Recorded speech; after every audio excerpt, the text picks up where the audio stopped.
कृष्णाय वासुदेवाय हरये परमात्मने प्रणताक्लेशनाशाय गोविंदाय नमो नमः।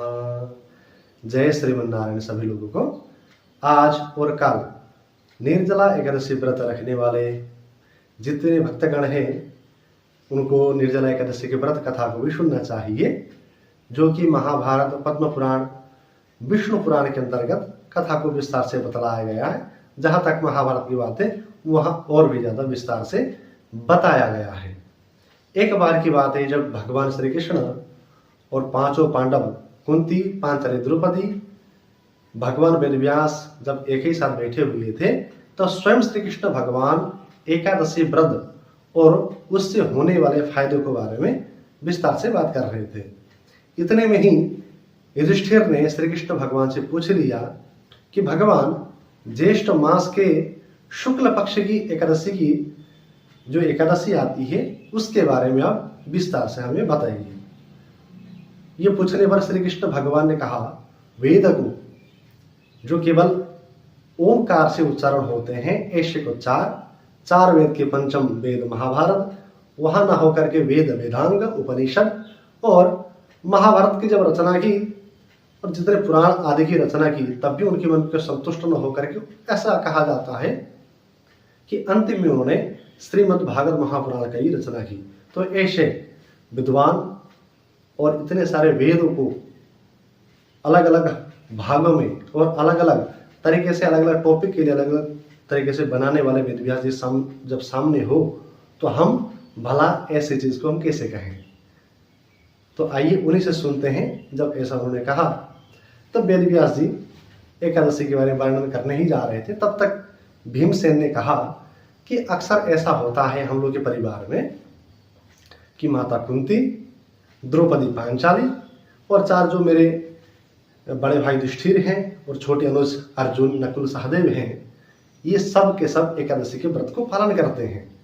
लेकिन मेरे पेट में वृक नाम का जठराग्नि है, एक अग्नि है जो केवल भोजन करने पर ही शांत होता है। यहाँ जानने वाली बात यह है कि वृक जो है संस्कृत में कहते हैं भेड़ियों को। तो वृक नाम का जो अग्नि है मेरे पेट में जलता रहता है, इसलिए मुझे भोजन किए बिना हमसे रहा नहीं जाता। तो ऐसा कोई उपाय बताइए जिससे कि मुझे स्वर्ग की प्राप्ति हो। मुक्ति की कामना से मैं एकादशी के व्रत पालन करना चाहता हूँ, लेकिन कोई ऐसा तरीका बताइए जो मुझे भोजन भी करता रहूं और एकादशी भी होता रहे। तो वेदव्यास जी ने कहा, ऐसा नहीं हो सकता है।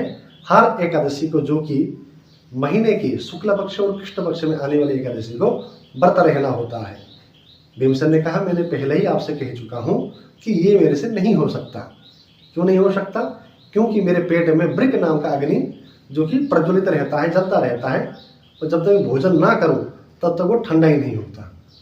तो ऐसे मुझे क्या करें? हाँ, अगर आप साल में कोई एक एकादशी बता दें जो एकादशी पालन करने पर मुझे पूरे 24 एकादशियों का फल मिले तो मैं उसे अवश्य करूंगा। वेदव्यास जी कहते हैं, जब वृषभ राशि और मिथुन राशि की संक्रांति हो, ज्येष्ठ महीने में शुक्ल पक्ष की जो एकादशी तिथि आती उसे कहते हैं निर्जला। निर्जला एकादशी को जो भी व्यक्ति पूरे साल के एकादशी में व्रत नहीं रहता, लेकिन एक ही दिन वो व्रत रहता है निर्जला एकादशी के दिन, तब भी सारे एकादशियों का फल उसे मिल जाता है। इसलिए जो भी व्यक्ति इस एकादशी को पालन करेगा वो व्यक्ति स्वर्ग और मुक्ति के लिए उसके द्वार खुल जाएंगे। इतना कह पर भीमसेन ने इस व्रत को पालन किया और इस व्रत की कहानी भी यही है। व्रत की जो पुरानी कथा है वो यही, इसीलिए इसको कहा जाता है भीमसेन एकादशी भी इसको कहते हैं, क्योंकि इसी एकादशी को भीम जैसे जो भोजन किए बिना उनसे रहा नहीं जाता था और भूख उनसे सहन नहीं होता था, ऐसे व्यक्ति ने भी इस निर्जला एकादशी को पालन किया था। अतः इसीलिए इस एकादशी को निर्जला के साथ साथ भीमसेन एकादशी भी कहते हैं।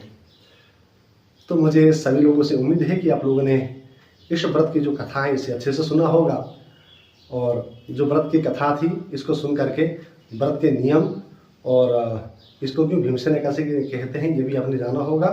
व्रत के कुछ नियम है। निर्जला एकादशी का एक विशेष नियम यह है कि आप आचमन और स्नान के अलावा सूर्योदय से लेकर के सूर्य अगले दिन के जब तक सूर्य उदय ना हो तब तक आप मुंह में जल नहीं डालोगे, उसी को केवल निर्जला एकादशी कहा जाएगा। यदि बीच में पानी पी जाते हैं तो आपका एकादशी व्रत टूट जाएगा।